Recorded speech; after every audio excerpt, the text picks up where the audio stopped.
Hi friends, ఎలా ఉన్నారు?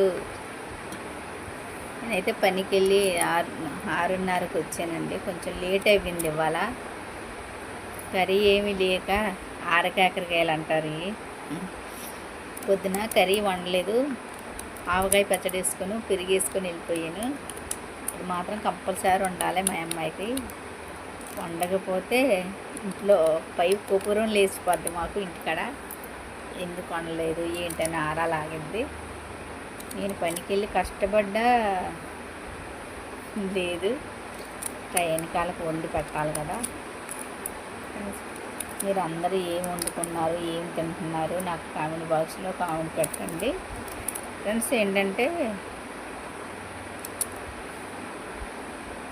కష్టపడితేనే ఫలితం అంటారు. కష్టపడకుండా ఏమీ దొరకదంటారు. పొద్దుత్తమానం ఎండలో వాననక ఎండనక కష్టపడతాం అక్కడ. మళ్ళీ సాయంకాలం వచ్చేపాటికి ఇంట్లో పని అన్న ఈ పని అని వచ్చే టైం చాలా నాకు 1 గంట 12 కూడా అయిపోద్ది. ఏంటి ఇద్దరమే కదా ఎంత పని ఉంటుందా అనుకుంటారు.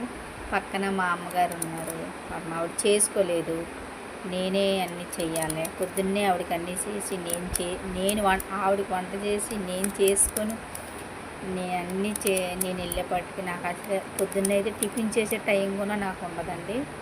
అస్సలు ఉండదు, ఖాళీ ఉండదు. ఉరుకులు పరుగులు అయిపోద్ది పని. 4ంటికి లేస్తాను. 4ంటికి లేచిన కాడి నుంచి చాలా పని ఉంటుంది. పని అస్సలు అవ్వట్లేదు. నాకు రెస్ట్ అన్నది లేదు. నేను ఎక్కడ ఏం చెయ్యకపోతే సొంత ఇల్లు లేక ఇబ్బంది పడాలి. అంటే సొంత ఇల్లు అని కాదు, ఇక్కడ అలవాటు అయిపోయి ఎక్కడికి వెళ్ళలేము అని మా అమ్మగారు ఏదో అలా చేసి పెడుతున్నాను ఆవిడకి. నా ప్రాబ్లం ఏంటంటే మనకి సొంత ఇల్లు ఉండాలని ఆశ ఉంటుంది, కానీ నా యొక్క కూలి పని మీద పరిస్థితులు ఎక్కడికి వెళ్ళలేవు. చాలా కష్టపడుతున్నాను. కష్టంలో దేవుడు నన్ను ఆశీర్వదించాడు. దేవుడు కూడా ఒక మెట్టి ఎదగాలని దేవుడిని అడుగుతున్నాను. మీ అందరి దీవెనలు ఉండి, మీ అందరి సపోర్ట్ ఉండి నాకు ఫాలో అందరూ బాగుండాలని కోరుకుంటున్నాను. మీరందరూ నాకు సపోర్ట్ చేయమని నేను అడుగుతున్నాను. దయచేసి అన్న, తమ్ముళ్ళు, అన్నయ్యలు, అక్కలు, చెల్లెళ్ళు, అమ్మ అందరిని అడుగుతున్నాను.